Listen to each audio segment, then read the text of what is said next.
Olá, caros ouvintes e caras ouvintes. Estamos aqui para mais um episódio do Byte Furado. Como deve ser. Hoje, nosso episódio Ciência e Tecnologia. E estamos eu, Dark Rising. You have served your purpose well, my apprentice. Nosso querido Pegasus. Eles estão me chamando. Nosso querido Thomas. Legal e bonito. E nosso querido Spoilerfink. Claim your place in Valhalla. Olha aí, a moçada alegre, bonita, feliz. Então, caros ouvintes, caras ouvintes, vamos pro nosso giro de notícias, mas antes de começar nossas notícias, não esqueçam de nos seguir, de nos curtir, de nos compartilhar nas redes sociais. Estamos no Twitter, no Instagram, no Facebook e também temos um canal no YouTube.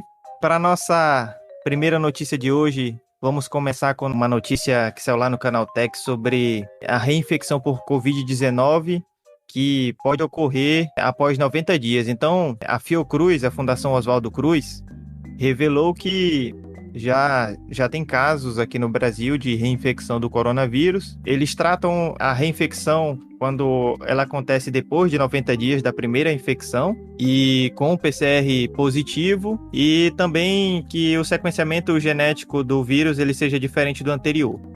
Então, eles fizeram essas análises em algumas pessoas e uma mulher de 37 anos, que é médica residente de Natal, no Rio Grande do Norte, foi constatado que ela foi reinfectada pelo coronavírus. Agora, apesar disso, essa reinfecção que tem se percebido não só no Brasil, mas no mundo, é que não é tão frequente, né? Então, se por um lado nós temos uma péssima notícia, que é a possibilidade de reinfecção por Covid-19, nós também temos aí uma leve esperança, né, de que realmente essa reinfecção ela existe, mas não é frequente. Então, uma notícia ruim, mas não tão ruim como poderia ser, né? Então, é importante que nós continuemos, né, com nossos cuidados, evitando aglomeração, usando máscara, fazendo a higienização das mãos, né, para que a gente não se contamine nem a primeira vez e nem se recontamine, né, com aí esse vírus que tem mudado toda a nossa realidade, né? Parece que a gente vive hoje num filme de ficção, né? Quem acreditaria o ano passado que a gente estaria andando por aí com máscara, indo para academia de máscara, fazendo coisa de máscara, né? Então, tudo isso mudou a nossa realidade e essa notícia de reinfecção deixa a gente mais aflito, né? Mas que bom que não é uma coisa que tem se constatado com frequência grande. O problema da reinfecção, acho que o maior agravante é a questão do organismo, né? O organismo já vai ter um ativo ali, né, da primeira infecção, e isso vai agravar mais o quadro do paciente, né? Então é preocupante porque a gente não temos, né, tá indo em processo de finalização e análise e distribuição, né? Processo das vacinas. É preocupante, né? É preocupante, mas como os próprios infectologistas falam sobre relacionado a infecções, né? Os vírus, eles sempre têm mutações e tudo mais, então essa primeira vacina é apenas o pontapé inicial de algo que vai ter que continuar aí de forma intensa, né? Para realmente garantir que a gente tenha nossas vidas aí, o normal é diferente, né? Mas o normal que a gente consiga aí as nossas atividades normais. Realmente essa questão da reinfecção ela é muito preocupante, né? E nos faz ficar preocupado com relação às vacinas que tá o mundo inteiro lutando para que ela seja produzida, né? Aqui no Brasil, a gente tá quase concluída essa questão, né? Tô quase conseguindo produzir a vacina, a Anvisa e o Instituto Butantan, né? Tô quase conseguindo já liberar a vacina aí, quem sabe para janeiro. E a gente fica preocupado, né? Porque a vacina foi feita para um vírus, mas aí já existe casos do vírus sofrer mutação e aí provavelmente essa vacina não vai mais ser tão eficaz com relação ao vírus que mutou. E aí faz a gente lembrar, por exemplo, de uma doença bem característica aqui da nossa região, que é a dengue. A dengue, a gente sabe que ela existe 4 tipos de plasmódios diferentes, né, que pode causar essa doença. Então, resta saber o quê? Esse vírus do Covid, ele muta para quantidades infinitas de vírus, ou seria porque a gente ainda não conhece, como no caso da dengue, que é mais de um tipo de vírus, mas que são apenas, no caso da dengue, 4 vírus, por exemplo? Bem preocupado com essa questão, né? Porque essa pandemia veio realmente para atazanar bastante a nossa vida, né? Para dizer o mínimo. E ser um pouco menos agressivo nas minhas palavras. Imagina se esse vírus tiver a capacidade infinita de mutação, como que a gente vai conseguir um dia se livrar disso, né? Se é que a gente vai se livrar. Mas vamos ficar pelo menos na torcida para que se não seja o caso, para que se comprove posteriormente que é parecido com a dengue, que existe mais de um tipo, mas não infinitos. No caso, vamos torcer para ser pelo menos no máximo 4 tipos de vírus diferentes do Covid. E que consiga se fazer vacina para todos, para que, de fato, a gente consiga ficar imune a isso, né? E não simplesmente ser uma forma de falsas esperanças e um desperdício de tempo e dinheiro, né? Tomara que a gente consiga salvar vidas nesse processo, né? Que muitas pessoas consigam se salvar com essa vacina. Pegasus, só lembrando que a notícia é sobre reinfecção, né? E apesar de tu colocares essas questões que realmente são importantes da gente refletir, mas para os nossos ouvintes não ficarem ansiosos e ansiosas, ainda não há uma constatação, né, pela ciência, ainda não há nenhum tipo de análise mais definitiva sobre essa mutação dos vírus, né? Inclusive, recentemente perceberam uma mutação do vírus na Europa, um novo tipo de vírus lá, mas não há nenhuma constatação hoje, né, no momento aqui, dia 15 de dezembro que a gente está gravando, pelas autoridades oficiais de que a vacina que está sendo feita agora não vai dar conta de tratar esses tipos aí que estão aparecendo. Então, por mais que haja essas suspeitas aí, ainda não é confirmação. Então, até o momento, as vacinas, o que a gente sabe, pelo menos até agora, é de que por mais que o vírus ele se diferencie um pouco, a gente vai ficar imune a partir dessa vacinação, da vacina que está sendo feita agora, né? Então isso pode mudar, e essas questões que você está colocando realmente elas são válidas e são reais, mas enquanto a gente não tem uma confirmação da ciência de que essas mutações vão significar que precisem de outras vacinas, eu acho que a gente trata com cautela, né? Então a gente pode refletir sobre isso, mas tratar com cautela, que é um momento que todo mundo está ansiosa aí para a chegada da vacina.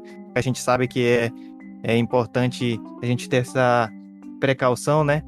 E eu vi um meme que diz o seguinte: a vacina, ela é o spoiler do vírus, né? Então ela é tipo o Fink aí, que ele vem e fala o spoiler e já deixa a gente sabendo qual é o jogo que vai ganhar lá o negócio. E a vacina é tipo isso. Então estamos esperando esse spoiler aí, né? Nunca esperei tanto uma agulhada, mas conforme a gente tenha mais notícias sobre essa mutação, se existe mesmo esse tipo de mutação, se vão ser diferentes, a gente vai também trazer aqui no Byte Furado. Nossa segunda notícia de hoje é sobre a grande aquisição aí da Oi. Nós tivemos uma grande movimentação agora na segunda-feira, dia 14 de dezembro, que um grupo formado por TIM, Vivo e Claro fizeram a aquisição da Oi por 16,5 bilhões. Então, realmente isso aí vai movimentar muito a questão da telefonia no Brasil. A operadora Oi era uma operadora brasileira, né? E aí foi comprada por essas outras operadoras que são aí de outros países. A Claro, ela é mexicana, a Vivo, ela é espanhola e a TIM, né, ela é italiana. Então, nós temos aí esse grupo que se formou e elas vão fazer uma divisão ali, vão incorporar a Oi, né, e elas vão fazer uma divisão respeitando um critério de predominância regional. Então, onde cada operadora tem menos dominância, ela vai pegar uma fatia maior da parte ali da Oi. E aí, vamos ver o que vai rolar, se vai melhorar ou não a questão das telecomunicações, né? A gente sabe que a gente tem muito problema, como o próprio Pegasus falou, em algumas localidades a gente não tem nem o 4G ainda vive no 3G. Eu acho que é um pouco mais complicado porque diminui a concorrência, né? Se a gente tem várias operadoras, sabem que a Oi já estava com uma dificuldade aí grande, né? Então foi vendida agora. Mas a gente espera que essa estrutura, né, infraestrutura que essas outras operadoras vão adquirir aí, elas sirvam para melhorar a qualidade do sinal e beneficiar os usuários finais, apesar da menor concorrência que vai ser agora. O que vocês acham disso, Byte Furados? Tava lembrando aqui agora que eles mostraram o mapa, né, onde que cada empresa tem menor dominância e tudo e tal. Se eu não estou enganado, aqui no Pará seria a Vivo, que ficaria com parte da Oi. Se eu não estou me confundindo, seria a Vivo. Ou era a TIM, uma dessas duas. Nossa terceira notícia desse nosso episódio sobre ciência e tecnologia é sobre uma película que ela pode ser colocada sobre o telhado das casas e promete substituir os ar-condicionados com zero consumo de energia. Essa é uma invenção de 2 pesquisadores da Universidade do Colorado, lá nos Estados Unidos. Essa película ela não usa gás refrigerador e nem energia elétrica. Então, ela faz uma filtragem ali dos raios solares que incide sobre a atmosfera da Terra. O poder de refrigeração dela chega aos 93 watts por metro quadrado. À noite, por exemplo, sua capacidade ela é ainda maior. De acordo com os pesquisadores, cerca de 20 metros quadrados do filme são suficientes para manter a temperatura de uma casa comum em 20 graus centígrados, em um dia em que os termômetros marcam 37. Então a gente sabe que ultimamente o mundo anda mais quente, né? E é interessante porque além de fazer isso sem gastar energia e sem precisar de qualquer tipo de gás ali, o preço dessa película ainda é muito bacana. O custo de fabricação fica em torno de 50 centes, né, por metro quadrado. R$2,50, um pouco mais ali por metro quadrado. Então é barato e a gente não vai precisar também gastar com a energia, né? Que a gente sabe que a energia tá cara. Atualmente a gente tá até na bandeira vermelha aí, né? Temos que fazer o máximo para economizar. Então é uma boa saída. Espero que essa solução, né, que é mais ecológica e mais barata, chegue rapidamente aí para nós consumidores aqui no Brasil. Achei interessante a tecnologia, né? Espero, como o Dark Horizon colocou, chegue logo quanto antes pra gente poder fazer uso, né? E usufruir.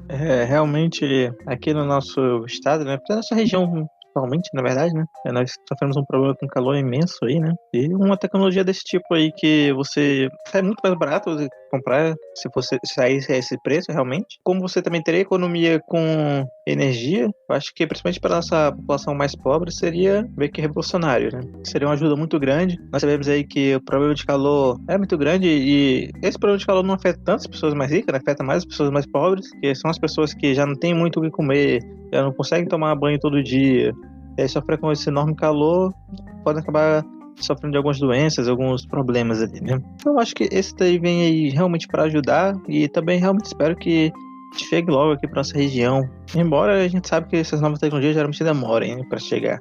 E nossa última notícia de hoje é sobre uma máquina de criptografia nazista que foi encontrada no fundo do mar. Para quem já pesquisou um pouco ou estudou sobre isso, essa máquina de criptografia que foi criada lá na Alemanha, né, e foi bastante utilizada pelos nazistas durante a Segunda Guerra Mundial, e ela ficou bastante conhecida, tá em alguns filmes também, e ela é chamada de Enigma, né? Então essa máquina que foi utilizada para que os alemães pudessem se comunicar sem terem suas comunicações expostas, né? Porque ela tornava ali a comunicação indecifrável. Então por bastante tempo eles utilizaram essa técnica aí a partir da Enigma. E um dos acontecimentos interessantes da história da Segunda Guerra Mundial é justamente quando o matemático britânico Alan Turing quebrou o código da Enigma e algumas pessoas, né, apontam como uma ação responsável por antecipar o fim da Segunda Guerra. Então é complexo dizer, né, sobre os fatores que antecipam o fim de uma guerra, mas foi um importante acontecimento essa quebra do código, né? Então foi realmente uma façanha bem grande. Não se sabe como foi parar lá no fundo do mar essa máquina, mas talvez tenha sido algum submarino que afundou, ou então algum tipo de naufrágio, ou os alemães podem ter jogado ali para não terem ela descoberta, né, pelos inimigos ali já próximo ao fim do conflito, né, quando eles já sabiam que estava indo tudo pro ralo. E essa máquina ela vai ser restaurada e vai ficar exposta no Museu de Arqueologia da região ali onde ela foi encontrada, que é no Mar Báltico, na Baía de Geltinger, lá na Alemanha. Então, interessante aí eles acharem essa máquina, né, Enigma, né? Ela é uma máquina que é conhecida aí, tá em alguns filmes, inclusive uma das nossas recomendações de hoje tem a ver com a Enigma. Foi uma máquina, né, que colocou aí a questão dessa disputa, né, principalmente a questão das informações aí em aberto, né, que deu início a muitos avanços tecnológicos que nós temos hoje, né, querendo ou não, a guerra proporcionou essa parte, como a gente pode dizer, boa, mas era uma máquina extremamente, né, difícil ali de se fazer a questão da descriptografia dela, mas foi conseguida com uma máquina mais potente, né? Então isso mostra a questão do quanto as tecnologias hoje em dia elas impactam, né, nas nossas atividades aí. Então eu creio que até hoje, né, nós temos essa questão, como nós falamos aí, das tecnologias disputando essa questão de tanto de mercado, mas também como poderio, né? Querendo ou não, hoje em dia, quem aí detém as tecnologias, as informações, detém o poderio do mundo. Na guerra, uma das grandes coisas que favorece um lado ou outro é essa interceptação, né, das informações, das notícias, e de várias maneiras eles tentam mandar notícias cifradas, né? Então essa máquina ela conseguia fazer essa função de uma forma extraordinária e ela ficou bastante conhecida aí na história, né? Enigma. Então essas foram nossas notícias de hoje do nosso episódio Ciência e Tecnologia. Agora vamos para o nosso especial momento de recomendações. Como eu disse, uma das recomendações é um filme que tem a ver com essa máquina, a Enigma. É um filme de 2014, tem uma nota do IMDb de 8.0. Eu gostei bastante desse filme. O nome dele é O Jogo da Imitação. Então, a sinopse dele diz que durante a Segunda Guerra Mundial, o governo britânico monta uma equipe que tem por objetivo quebrar o Enigma, o famoso código que os alemães usam para enviar mensagens aos submarinos. Um de seus integrantes é Alan Turing, que quem interpreta é o Benedict, que é o nosso Doutor Estranho. Então esse Alan Turing é um matemático de 27 anos, estritamente lógico e focado no trabalho, que tem problemas de relacionamento com praticamente todos à sua volta. Então é um filme bastante interessante, conta aí um pouco da história do Alan Turing. Eu acho que as ouvintes do Byte Furado vão gostar. E a minha segunda recomendação desse nosso episódio de Ciência e Tecnologia é um aplicativo que eu uso bastante, uso diariamente, gosto muito. É o aplicativo chamado Pocket. Você pode usar ele no celular, você pode usar ele no seu navegador preferido, por meio de extensão. E antes ele era conhecido como Read It Later. Então é um aplicativo que a gente salva algo que a gente quer ler depois. Pega uma matéria, alguma coisa que é muito longa ali e a gente não quer ler na hora, quer guardar para ler no momento que a gente está mais sossegado, tem mais um silêncio, dependendo de onde a gente está. Então é fácil você salvar ali no Pocket, e quando você tiver um tempo para fazer a leitura daquele negócio, daquele texto, você vai ter salvo ali, tanto no seu navegador quanto no celular. Então é um aplicativo muito útil, né? Muito bacana. Porque muitas vezes a gente tá com pressa, fazendo alguma coisa e recebe algum link, alguma coisa, e a gente não quer ler na hora, né? E se a gente não abrir ali, não deixar em algum lugar salvo, às vezes a gente esquece, né? Nunca mais vê aquele link. Então essa é uma ideia, uma possibilidade para salvar o link, e quando você abrir o Pocket vai estar tudo ali salvo. E ele é bem leve, rápido. Eu gosto bastante desse aplicativo e eu recomendo mesmo. A minha recomendação de hoje para os nossos ouvintes é um filme aí, né? Aproveito nesse momento que nós estamos chegando aí de final de ano. É um filme interessante, brasileiro, né? O filme é Tudo Bem no Natal que Vem, onde, falando assim, um resumo bem resumido sobre relação ao jogo, é que ele é o nosso clique brasileiro, né? Então, é um filme bacana, bem legal, para que a gente possa assistir aí e se divertir muito com ele. Bacana, legal. Também gostei desse filme. Falando aí sobre como guerra avança a tecnologia, né? Eu fiquei pensando num filme aí que eu quero recomendar para vocês, até porque é do Christopher Nolan e nós estamos falando bem do Christopher Nolan aqui, né? Até recomendamos o Tenet na semana passada. E o filme é Dunkirk. É um filme que fala sobre guerra. O modo que ele nos apresenta o filme é bem diferenciado. Não é linearmente, né? Então você não pega todos os fatos ali linear. Ele vai te apresentando em sequências meio diferenciadas e você vai aprendendo realmente como tudo aconteceu. Então, às vezes, o que você vê, você vai tendo que descobrir. Em Dunkirk, fala sobre a conhecida evocação do Dunkerque. E nós temos os soldados aliados da Bélgica, do Império Britânico e da França, que são rodeados pelos soldados alemães e devem ser derrotados em uma feroz batalha no início da Segunda Guerra Mundial. E durante o filme ali a gente tem algumas perspectivas diferentes, né? A gente vê o filme meio que através da perspectiva de certos personagens ali, e isso acaba nos entregando um filme que não é realmente linear, não tem uma sequência realmente linear. Então é bem interessante, é um filme muito bom e também nos mostra um pouco da realidade do que realmente é a guerra, né? A gente sabe que tem vários filmes que a gente consegue realmente ver isso, e a guerra é algo realmente muito ruim, muito triste. E claro, como o Thomas falou, traz algumas coisas boas. Uma guerra sempre avança a tecnologia, como diz o Renato Russo, né? E aumenta a produção e faz outras coisas, mas na verdade ali por trás tem algo muito ruim, muito mal acontecendo ali com a população, né? Com as pessoas. A guerra ela é um momento insano de loucura e de total besteira da humanidade, né? Então, se a gente pensar bem, guerras elas são irracionais, mas acontecem por complexidades, né? Por várias coisas, vários motivos, né? Não é só um motivo. Então, os países inventam algum tipo de motivo para um ser humano matar o outro, né? Então, este foi o nosso episódio Ciência e Tecnologia. Estas foram nossas recomendações para vocês, caros ouvintes, caras ouvintes. Espero que vocês estejam bem, que seus familiares também estejam bem, com saúde. Wakanda Forever, tchau, tchau. Como deve ser. Bye, bye.